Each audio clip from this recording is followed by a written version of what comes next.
हाय, आप सबका वेलकम है मेरे चैनल पे। और आज हम फिर से ओबी के ही क्वेश्चन सॉल्व करेंगे। ठीक है, तो बिना किसी देरी के, बिना बातचीत के चलिए पहले क्वेश्चन सॉल्व करते हैं, फिर हम कोई भी इंपॉर्टेंट बात रहेगी वो करेंगे। तो चलिए फटाफट से क्वेश्चन रीड करती हूँ मैं। तो job enrichment is given by, किसने दिया था जॉब एनरिचमेंट? क्या वो फ्रेडरिक हेजनबर्ग थे, हर्बर्ट साइमन थे, चेस्टर बर्नार्ड थे, ऑल ऑफ दिस थे? क्या आंसर है बताइए प्लीज। क्या आंसर है? तो इसका आंसर है, आई होप आपने गेस कर लिया होगा। इसका आंसर है आंसर ऑप्शन नंबर ए। ठीक है, इसका आंसर क्या है? Option number A. ठीक है, चलिए नेक्स्ट क्वेश्चन। और मैंने कल बहुत ही डिटेल में आपको बताया था कि किस तरीके से क्वेश्चन पूछे जाते हैं, क्या पैटर्न होता है, क्या चीज़ें होती है। तो अगर आपने वो नहीं चेक किया तो आप जाके वो वीडियो चेक कर सकते हैं, आपको बहुत हेल्प मिलेगी। ठीक है, लास्ट के मिनट में मैंने या स्टार्टिंग में बताया या लास्ट में बताया। ठीक है, चलिए इसी के साथ नेक्स्ट क्वेश्चन को रीड करती हूँ मैं। Dash involves vertical loading of function and responsibility of the employee. It is an improvement in the quality of a job in terms of intrinsic worth. तो is it MBO, job satisfaction, job enrichment, all of this? क्या answer है बताइए please. और I hope आपने guess कर लिया होगा इसका आंसर क्या होगा। ठीक है, तो इसका आंसर है जॉब एनरिचमेंट। बेटा कल ही मैंने बताया था कि JD यानी जॉब डिस्क्रिप्शन, JE, नेक्स्ट पे करती हूँ मैं, JD, ये इतने इम्पोर्टेंट टर्म्स है ना, आपको लग रहा है अभी कि ये क्या ही होगा। स्पेशली जब आप HRM पढ़ोगे ना, देन आपको समझ में आएगा कि क्या इम्पोर्टेंस है। अभी देखिए, जैसे जॉब एनरिचमेंट के बारे में हमने पढ़ लिया कि किसने ये टर्म दिया था। उसके बाद ये देखा कि इसकी मीनिंग, अभी जो नेक्स्ट ये क्वेश्चन था उसमें क्या था बेटा? मीनिंग ही तो था ना। ठीक है, मीनिंग ही पूछ रहा है। ठीक है, उसके बाद आपका जो है जॉब स्पेसिफिकेशन, जॉब एनलार्जमेंट, ये सभी इतने इंपॉर्टेंट टर्म्स है कि आप इसे स्किप नहीं कर सकते। एग्जाम में घूम घूम के ऐसे ही पूछा जाता है। ठीक है, चलिए इसी के साथ नेक्स्ट। अब इन्वॉल्व से हॉरिजेंटल, अब जरा इस टर्म पे आप ध्यान से इस टर्म को देखिएगा। लोडिंग और expansion of job, in other word, in addition to task in same nature. तो इज इट MBO और it's job satisfaction, job enlargement, all of this? What would be the answer? बताइए please. I hope सबने guess कर लिया होगा, बहुत intelligent student हो आप। ठीक है, आप सब गेस कर लेते हो। तो क्या आंसर इसका बेटा? इसका आंसर है जॉब एनलार्जमेंट। आप एलिमिनेशन मेथड से भी कर सकते थे। अगर आप जैसे एग्जाम में क्वेश्चन सॉल्व करते हो तो आप ऐसे ही करते हो ना कि अरे इसकी मीनिंग तो वो थी, तो पहला वाला तो ये नहीं होगा, हमने पहले ही कर लिया। अरे इसका मतलब ये MBO तो होगा नहीं, क्योंकि यहाँ तो सुपीरियर सबऑर्डिनेट कॉन्ट्रीब्यूट करते, तो यहाँ तो ऐसा कुछ है नहीं। वहाँ पे था कि भैया वर्टिकल बोल रहा था, यहाँ तो हॉरिजेंटल है, तो पक्का नहीं होगा जॉब एनरिचमेंट। तो ये जॉब एनलार्जमेंट ही है। तो आई होप आपको ये चीज समझ में आई होगी कि मैं क्या कहना चाहती हूँ।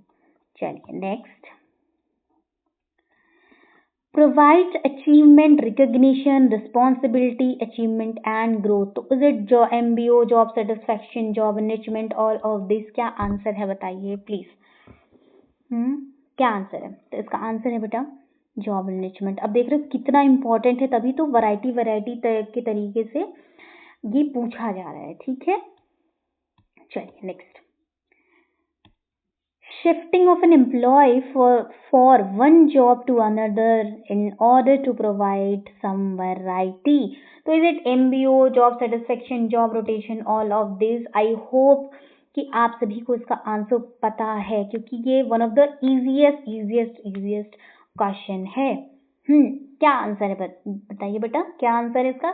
तो इसका आंसर है आपका जॉब रोटेशन। इसका आंसर क्या है आपका? जॉब रोटेशन है। ठीक है, चलिए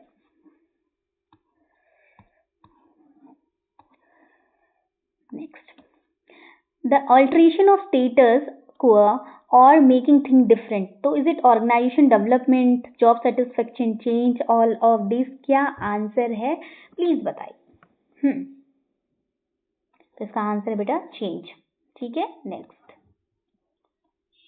अब टाइप पूछ लिया, देखिए क्वेश्चन टॉपिक्स को एकदम, जैसे कल मैंने बताया था ना, टॉपिक को एक तरीके से बिल्कुल पोस्टमार्टम कर दे, बिल्कुल चीर फाड़ कर दे कि आप मतलब क्वेश्चन इतना इजी कर दिया कि आपको कुछ ना सोचना पड़े।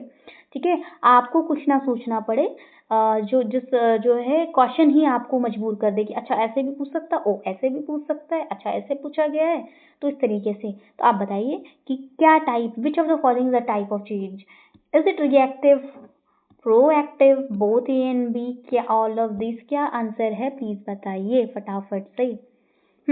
तो वो रिएक्टिव भी होता और प्रोएक्टिव भी होता, तो इसका आंसर होगा both A and B, both A and B. चलिए next. My pen tab is not working right now.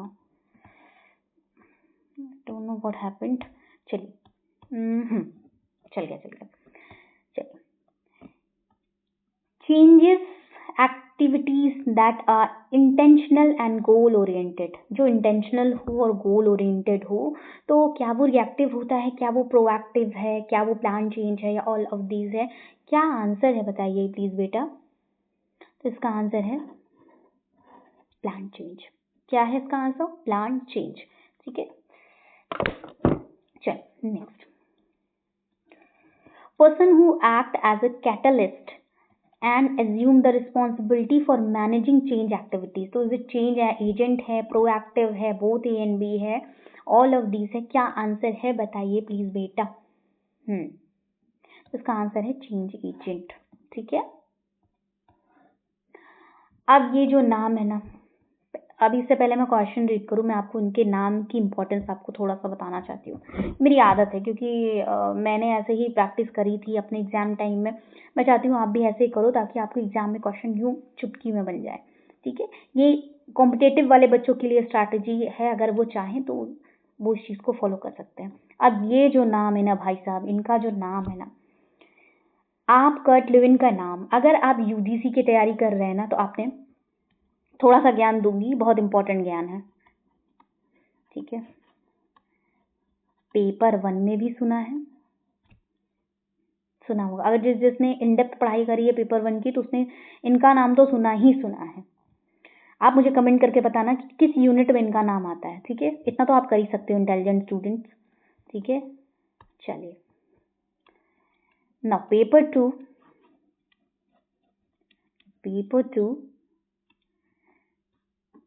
To की बात करूं मैं, तो यूजीसी में 55, दैट इज लेबर वेलफेयर में, तो ये भाई साहब ना बिल्कुल छाए हुए हैं, प्रो लेवल के छाए हुए हैं।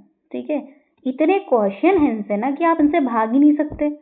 इन्होंने इतनी थ्योरी दे डाली है, इतनी चीजें कर डाली है, आप इनसे बिल्कुल नहीं भाग सकते। कर्ट लेविन का नाम आप पढ़ेंगे ही पढ़ेंगे। ठीक है, इसलिए बहुत इंपॉर्टेंट है। मैंने इतना टाइम क्यों लगाया आपको बताने में, क्योंकि आप भूल मत जाओ और आपको याद रहे। ये भाई साहब के पास ना बिल्कुल ना मतलब पता नहीं क्यों बना के चले जाते हैं और हमें पढ़ना पड़ता है। मुझे भी खुद भी नहीं समझ में आता, एज ए टीचर मुझे सच में नहीं समझ में आता है क्यों आते हैं ये लोग, मुझे नहीं पता। ठीक है, कर्ट लेविन अब है तो पढ़ना पड़ेगा, क्योंकि हमें तो एग्जाम निकालना है, हमें अपने एमबीए को कंप्लीट करना, तो पढ़ना तो पड़ेगा, ऑब्वियसली पढ़ना पड़ेगा। तो चलिए इसी के साथ में इस क्वेश्चन की रूट रीड करती हूँ। I am so sorry. Kurt Lewin 3 step model, तो क्या वो कौन से, unfreezing, changing, refreezing, all of this, क्या आंसर है बेटा प्लीज बताइए। प्लीज बताइए इसका आंसर क्या है, क्या आंसर है इसका। तो इसका आंसर है बेटा ऑल ऑफ दिस, इसका आंसर क्या है, ऑल ऑफ दिस। चलिए next. Which one is not the part of McKinsey 7 framework? अब ये भी बहुत पूछा गया है, McKinsey 7 framework, इसको हम कोशिश करेंगे कि अलग वीडियो इसके लिए बनाई जाए, इन डेप्थ में आपको समझाया जाए, क्योंकि ये बहुत बहुत बहुत पूछा जाता है। साथ ही कर्ट लेविन की ये जो अभी हमने पढ़ा है ना, ये बहुत इंपॉर्टेंट है, ये भी आपके एग्जाम में रिपीट पूछा जाता है, एकदम रिपीट कर करके पूछेगा। तो चलिए पहले आप बताइए, system, standard, strategy, all of this, मैंने काफी मार्क कर दिया था। चलिए आपके लिए अब इजी होगा बताना। चलिए फटाफट से बताइए इसका आंसर क्या है। बेटा एक चीज ध्यान देना, नॉट पूछ रहा है। ठीक है, ब्लैक से कर देती हूँ, नॉट पूछ रहा है आपको। चलिए अब तो आपके लिए और आसान हो गया होगा। तो क्या है बेटा बताइए, which one is not the part of McKinsey 7S framework. तो इसका पार्ट क्या नहीं है, वो नहीं है, वो स्टैंडर्ड है। ठीक है, चलिए अब next, stabilising exchange intervention by balancing driving and restraining forces. The person undergoes cognitive restructuring. The person acquires information and evidence showing that the change is desirable and possible. तो इसका आंसर क्या है, unfreezing, changing और moving, refreezing. What would be the answer, please बताइए।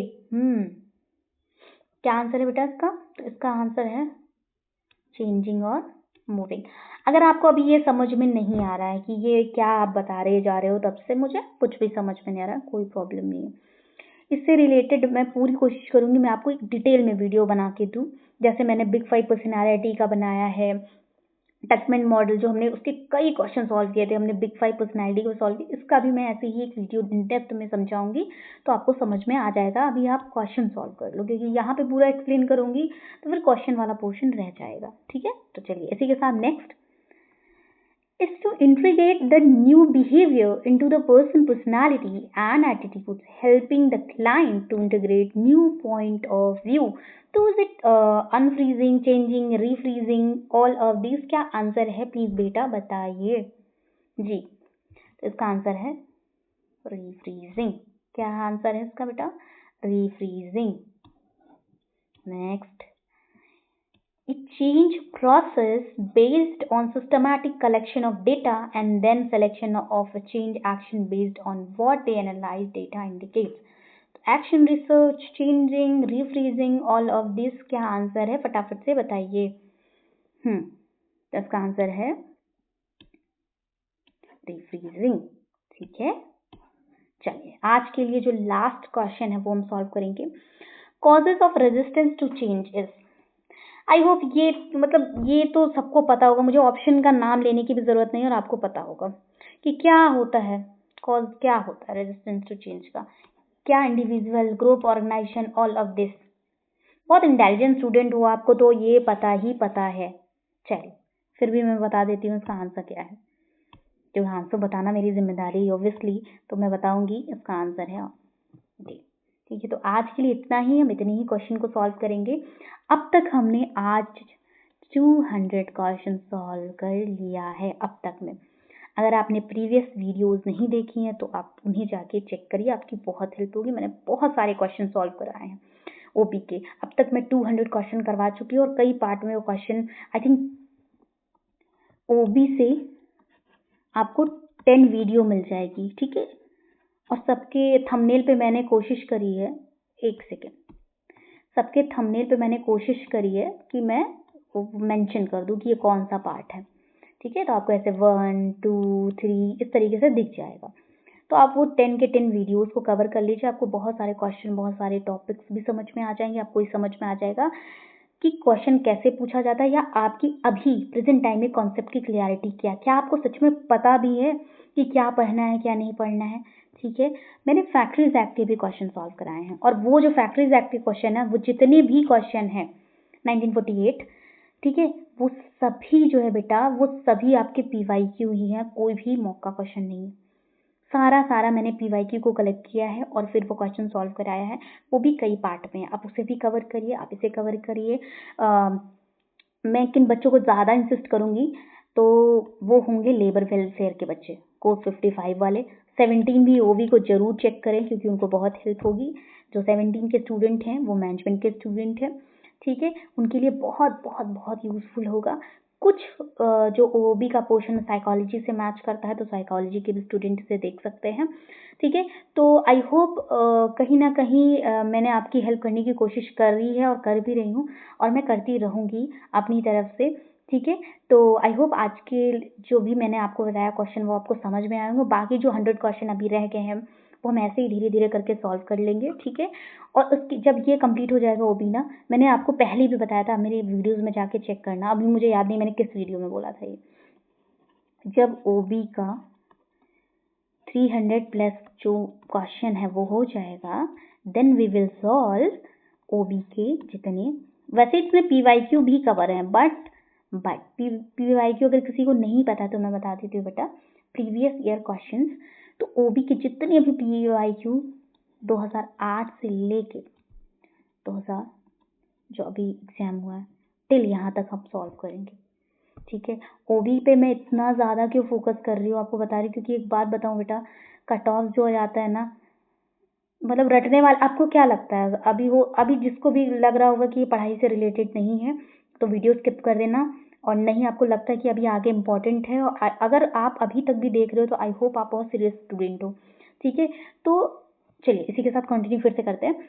तो क्या है ना, ओबी से बहुत प्रैक्टिकल वाले क्वेश्चन पूछे जाते हैं बेटा, और एचआर से भी पूछे जाते हैं, ठीक है। दिखता आसान है, ठीक है, दिखता बहुत आसान है, लेकिन ऐसा है नहीं बेटा। एचआर से बहुत प्रैक्टिकल वाले क्वेश्चन पूछे जाते हैं, देन आफ्टर ओबी, ठीक है। तो रेक्टोफाई तो हर कोई कर लेगा, जैसे रटने वाली जो यूनिट्स है ना, the unit would be like PPM rectify, ठीक है। एक्ट मगअप कर लो, हो जाएगा, सभी ये चीज कर लेंगे। तो जो सब कर लेंगे वो, आप समझ पा रहे हैं, जो सब कर लेंगे वो आप कर लेंगे, तो फिर कंपटीशन तो तब बढ़ेगा ना, और आप उसका सिलेक्शन तब होगा जब आप लोगों से, इतना तो सभी कर रहे हैं, 99% लोग ये कर लेंगे, पर 1% लोग इनके जो प्रैक्टिकल क्वेश्चन पूछे जाते हैं ना वो नहीं करेंगे, और मतलब ऐसा नहीं कि नहीं करेंगे, बट चाहते हैं फिर भी नहीं हो पाता, वो बहुत लाइटली लेते हैं ओबी के उसको, एचआरएम को, ओबी को बहुत ज़्यादा लाइटली लेते हैं, ठीक है। तो इससे जो है ऐसे ऐसे क्वेश्चन पूछे जाएंगे ना जो आपको टॉपिक बहुत इजी लगता है, लाइक सपोज लाइक आपको लगता है ना कि मोटिवेशन की थ्योरी बहुत इजी है, मैस्लो की हायरार्की वाली थ्योरी मैं कर लूंगा, अरे वो मतलब मुझे वो पढ़ना पड़ेगा, अरे क्या बकवास है। आप बिलीव नहीं करेंगे जब इनसे प्रैक्टिकल क्वेश्चन पूछे जाएंगे ना, टफ वाले। कभी आप पीएसयू के पेपर उठा के देखना है चार वाले, उसमें आप ओबी से जितने क्वेश्चन है ना वो लगा के देखना, स्पेशली जो एनएफएल वगैरह के पेपर होते हैं, कोल इंडिया का भी पेपर होता है, कोल इंडिया तो तब भी ठीक है, एनएफएल है, मॉइल का पेपर है, इन सब के कभी आप पेपर देना, या जो एसओ के पेपर देना, आप देखना आपको इतना हाई लेवल का प्रैक्टिकल वाला क्वेश्चन मिलेगा ना, अगर आपने सही से प्रैक्टिस नहीं की और बेस यानी कॉन्सेप्ट नहीं क्लियर है ना अगर आपका, तो बेटा इतना मुश्किल होगा करना, बहुत मुश्किल हो जाएगा, क्योंकि एक्ट तो अगर आपका कॉन्सेप्ट नहीं भी क्लियर है ना, थोड़ा बहुत इधर उधर करके सेक्शन रट लो, ठीक है। सेक्शन रट लिया हमने, उसके बाद हमने क्या किया, हमने सारे प्रोविजंस रट लिए, हमने सारा फाइन रट लिया, इम्प्रिजनमेंट भी देख लिया कितना कितना होता है, ठीक है, कब आया, कब इनैक्टमेंट क्या है, इन्फोर्समेंट क्या है, कितने पे एप्लीकेबल है, ऑब्जेक्टिविटी क्या है, क्या ऑब्जेक्टिव है एक्ट का, कर लिया, हो गया, ये सब कर लेंगे। मुश्किल कहाँ होगी, मुश्किल यहाँ होगी प्रैक्टिकल का टॉपिक्स में। अब मैंने इतना टाइम लगा के, पता नहीं कौन ये वीडियो देखेगा, मुझे नहीं पता, या अब तक कोई देख रहा होगा कि नहीं देख रहा होगा, बट सीरियसली मैं बोल रही हूँ, क्योंकि गाइडेंस ना होने की वजह से और हमें सही से नहीं पता होता है, तभी हमें सिलेबस ज़्यादा लगता है, वरना सिलेबस एज सच कुछ भी, नेट का सिलेबस इतना भी ज़्यादा नहीं कि आप कवर ना कर पाओ, एक्चुअली में हमें पता नहीं होता कि हमें कवर कैसे करना है। तो ओबी से आपके प्रैक्टिकल क्वेश्चन पूछा जाता है ज़्यादा, एचआरएम से भी पूछा जाता है, और एचआरएम में एक चीज़ और बताती हूँ बेटा, ठीक है। एचआरएम में आपके जो न्यू टर्म्स आते हैं ना, जैसे न्यू टर्म्स जो एचआर के जो जार्गन्स आते हैं ना, हर चीज़ के, जैसे डॉक्टर्स के अपने जार्गन्स होते हैं, सबकी अपने अपने, ऐसे जो इनके न्यू टर्म्स एचआर के आते हैं, ठीक है, वो बहुत बहुत बहुत इंपॉर्टेंट होता है, और हर बार 1 से 2 क्वेश्चन अगर आप ध्यान से पीवाईक्यू को एनालिसिस करो तो आप देखोगे ना कि ऐसे क्वेश्चन पूछे गए, ठीक है, ऐसे क्वेश्चन पूछे गए, तो आप इनको बहुत ही, अब पीपीएम, अब आप करोगे मैम बोल रहे हो तो अच्छा ये बता दो साथ साथ कि पीपीएम से कैसा क्वेश्चन है, तो मैं ये बोलूँगी बेटा इससे बहुत ज़्यादा कॉन्ट्रीब्यूशन, ठीक है, कॉन्ट्रीब्यूशन आता है, और इससे क्या आता है बेटा, बुक्स के लिए बहुत पूछे जाते हैं, ओबी से भी प्रोपेगेटर पूछा जाता है, बुक्स पूछा जाता है, बट पीपीएम से तो सीरियसली बहुत ज़्यादा पूछा जाता है, उसके बाद यूनिट 5 से बुक से रिलेटेड पूछा जाएगा आपको बहुत ज़्यादा, पीपीएम से थ्योरीज आती हैं बहुत ज़्यादा, ठीक है, ठीक है, उनके कंट्रीब्यूशन और चीज़ें आती हैं, तो मैंने इसीलिए कोशिश की आपको एक एक पॉइंट बताऊं, क्योंकि बहुत बहुत बहुत ज़रूरी है आपके लिए जाना, क्वेश्चन तो आप सॉल्व कर ही लोगे यार, अगर मैं मैं क्या कर रही हूँ, मैं रीड करके आपको ऑप्शन बता दे रही हूँ या थोड़ा बहुत डिटेल दे दे रही हूँ, ठीक है। ये तो आप खुद से भी अगर चाहो ना तो आप खुद से भी कर सकते हो। क्या करना है, रीड करना है, थोड़ा बता देना, अच्छा ये आया था या, लेकिन ये सब चीज़ें जो होती है बेटा ना, ये हमें कोई नहीं बताता है, जल्दी कोई नहीं बताता है, ठीक है। इसलिए मैंने बता दिया, आपके ऊपर है, आप इस चीज़ को फॉलो करो या मत करो, ठीक है। फॉलो कर लोगे तो जल्दी क्लियर हो जाएगा। आप ये नेट और जेआरएफ के बीच में जो बैरियर है ना, अब तो खैर एक बीच दुश्मन और भी आ गया, पहले ना थोड़ा सा और टाइम लूंगी, अब ये आ गया बंदा, पहले यही था, या तो नेट या जेआरएफ, अब ये भी आ गया तीसरा भैया। सब कुछ नंबर्स पे होता है, ठीक है। तो अगर आप एक्स्ट्रा एफर्ट करोगे तो आपको नहीं लगता आप यहाँ से यहाँ पहुँच जाओगे, और यहाँ एक यहाँ से यहाँ पहुँच सकते हो अपनी मेहनत पे, और यहाँ से यहाँ भी पहुँच सकते हो एक्स्ट्रा एफर्ट्स लगा के, ठीक है। तो इसीलिए मैंने इतना डिटेल में आपको बताया, इतना ज्ञान दिया। तो आई एम सो सॉरी अगर आपको मेरा ज्ञान अभी थोड़ा पकाऊ सा लग रहा होगा, बट जब आप एग्ज़ाम देके आना तब इस चीज़ को देखना, आपको रियलाइज़ होगा कि नहीं ये बात सच में सच है, ठीक है। जितनी जल्दी आप इस चीज़ को समझ लेंगे आपके लिए बहुत अच्छा होगा। इसलिए घूम फिर के फिर मैं उसी बात पे आ जाती हूँ, इसलिए मैं बोल रही हूँ सबसे इम्पॉर्टेंट है कंसेप्ट क्लियरिटी। दूसरा, आपको पता होना चाहिए किस यूनिट से क्या पूछा जाता है। ये मैं बात कर रही हूँ कॉम्पिटिटिव एग्जाम्स की, ठीक है। तीसरा, आपको क्वेश्चन को एलिमिनेट करना आना चाहिए, ठीक है। चौथा, आपको पैटर्न पता होना चाहिए। ऐसा ही नहीं कि हमें टॉपिक पता है, हमें पैटर्न भी पता होना चाहिए, किस पैटर्न से क्वेश्चन पूछा जा रहा है, ठीक है। तो आई होप मैंने सारे पॉइंट्स आज के लिए क्लियर कर दिए हैं, और कल हम फिर क्वेश्चन सॉल्व करेंगे। अभी 100 क्वेश्चन इसमें रहते हैं, फिर हम ओबी के जितने पीवाईक्यूज हैं, इसमें भी पीवाईक्यू, हम मोस्टली पीवाईक्यूज भी हैं, बट जो एकदम लैंग्वेज जो है ना वो चेंज है, तो मैं वो लैंग्वेज वाला एग्जैक्ट वही पीवाईक्यू सॉल्व कराऊंगी जो आपके एग्जाम में पूछा गया है, ठीक है। इससे आपको समझ में आएगा कि अभी हमने इजी इजी जो है लैंग्वेज पढ़ी है, तो किस तरीके से ट्विस्ट करके लैंग्वेज को पूछा जाता है, बट टॉपिक वही होता है, ठीक है। हम इसको सॉल्व करेंगे, फिर हम वो क्वेश्चन सॉल्व करेंगे, ओबी को बिल्कुल अच्छे से समझ लेंगे, फिर बारी आएगी हमारी एचआर की, ठीक है। उस ऐसे कर करके हम सॉल्व कर लेंगे। तो आज के लिए इतना ही। पढ़ते रहिए, हंसते रहिए, मुस्कुराते रहिए, और अपने कंसेप्ट को क्रिस्टल क्लियर रखिए।